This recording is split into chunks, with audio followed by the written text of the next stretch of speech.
Hello, good morning students. तो चलो शुरू करते हैं आज की पढ़ाई। आज हम पढ़ेंगे जीके, हिंदी और मैथ्स। तो जीके में देखो क्या आज हम पढ़ने वाले हैं। राइट द पार्ट्स और organ of the human body which are affected by following disease. तो यहाँ पे मैंने कुछ डिजीज़ के नाम लिखे हैं। डिजीज़ मतलब बीमारियों के नाम लिखे हैं। तो आपको बॉडी पार्ट्स और बॉडी ऑर्गन्स को जो वो अफेक्ट करते हैं उनके नाम लिखने हैं। तो पार्ट्स ऑफ बॉडी और ऑर्गन्स तो पता ही होगा ना आप सबको। हाँ, तो चलो अब देखते हैं डिसीज़ के नाम। पहला है हमारा चिकन पॉक्स। तो चिकन पॉक्स के बारे में सब लोग जानते होंगे ना, जो शरीर पे छोटे छोटे दाने से निकल आते हैं, जिसको आप लोग क्या माता वाता क्या बोलते हो, वही चिकन पॉक्स है। वो क्या है, हमारे किस बॉडी पार्ट को अफेक्ट करता है? स्किन को। किस बॉडी पार्ट को अफेक्ट करता है? स्किन को अफेक्ट करता है। फिर उसके बाद है कैटरैक्ट। कैटरैक्ट जो है ये आई की डिजीज़ है, मतलब आँखों में होता है कैटरैक्ट, ठीक है। फिर है अनीमिया। अनीमिया जो है ब्लड सेल्स को अफेक्ट करता है। अनीमिया वो होता है जब आपके शरीर में खून की कमी हो जाती है, उसे हम क्या बोलते हैं? एनीमिया। तो वो क्या है, हमारे ब्लड सेल्स को अफेक्ट करता है। डिप्थीरिया जो है हमारे रेस्पिरेटरी ट्रैक्ट, मतलब जिससे आप सांस लेते हो ना, वो रेस्पिरेटरी ट्रैक्ट कहलाता है, लाइक लंग्स एंड ऑल। ये सब उसकी डिप्थीरिया जो है रेस्पिरेटरी ट्रैक्ट को अफेक्ट करता है। फिर है एक्जेमा। ये जो है एक डिजीज़ है जो कि स्किन को अफेक्ट करती है। किसको अफेक्ट करती है? स्किन को। जॉइंडिस जो है किसको अफेक्ट करता है? लीवर को। जॉइंडिस किसको अफेक्ट करता है? लीवर को। पैरालिसिस जो है नर्वस सिस्टम को अफेक्ट करता है। पैरालिसिस किसको अफेक्ट करता है? नर्वस सिस्टम को। गोइटर जो है थायराइड ग्लैंड को अफेक्ट करता है। थायराइड ग्लैंड जो आपके गले में एक ग्लैंड पाई जाती है उसको अफेक्ट करता है। जो गोइटर है वो आयोडीन की कमी से होता है। उससे क्या है, जो आपका थायराइड ग्लैंड है ना वो सूज जाता है। तो इसीलिए कहते हैं कि हमेशा आयोडीन वाली चीज़ें ही खानी चाहिए, लाइक नमक जो होता है वो आयोडीन वाला ही खाना चाहिए। पायरिया जो है वो आपके टीथ को अफेक्ट करता है। एंड मम्स जो है आपको आपके सैलिवरी ग्लैंड, मतलब जो सलाइवा आप लार जो बहती है ना, वो जो लार है आपके ग्लैंड से बनती है, सैलिवरी ग्लैंड से बनती है, उस चीज़ को वो क्या अफेक्ट करता है? मम्स अफेक्ट करते हैं। तो जीके में आज बस इतना ही। 10 डिजीज़ेज़ हैं, इनके बॉडी पार्ट्स और ऑर्गन्स हैं जो कि अफेक्ट करते हैं, जिनको अफेक्ट करते हैं। तो आपको ये लर्न एंड राइट करना है। तो अब हम बढ़ते हैं अपने नेक्स्ट सब्जेक्ट की तरफ। सब्जेक्ट है हमारा हिंदी। हिंदी में मैं आपको सर्वनाम के भेद पढ़ा रही थी। तो मैंने कल आपको वो एक सर्वनाम के भेद पढ़ाया था ना, पुरुषवाचक सर्वनाम मैंने आपको पढ़ा दिया था। तो आज निश्चयवाचक और अनिश्चयवाचक सर्वनाम देखते हैं। तो निश्चयवाचक सर्वनाम को हम संकेतवाचक सर्वनाम भी कहते हैं।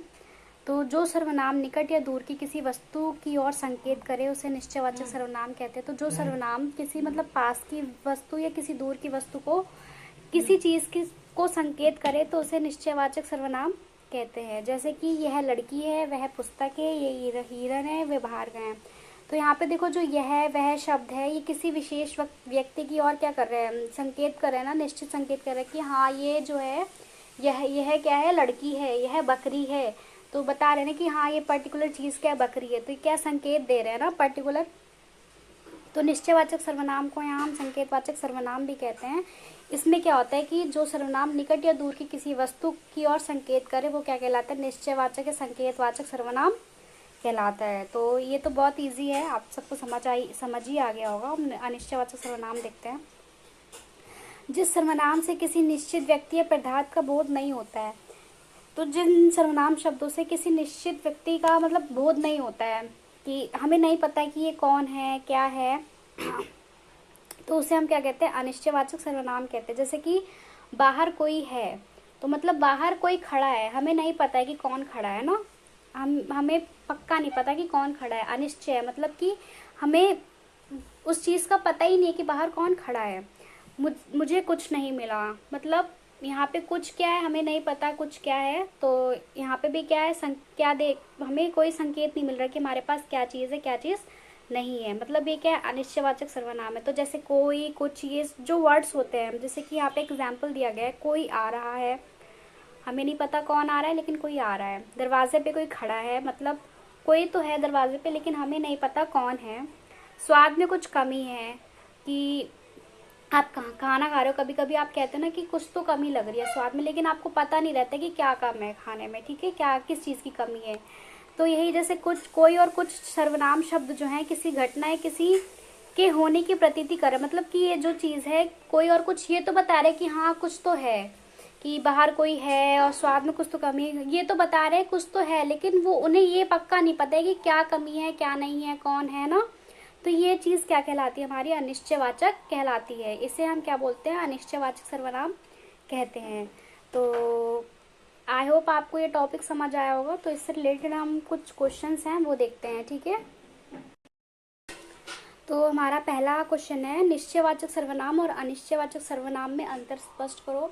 तो आपको यहाँ अंतर बताना है कि निश्चयवाचक सर्वनाम में और अनिश्चयवाचक सर्वनाम में क्या क्या अंतर है। तो पीछे जो मैंने आपको पढ़ाया है आपको समझ में आया है, तो आप ये क्वेश्चन आंसर जरूर कर लोगे, ठीक है।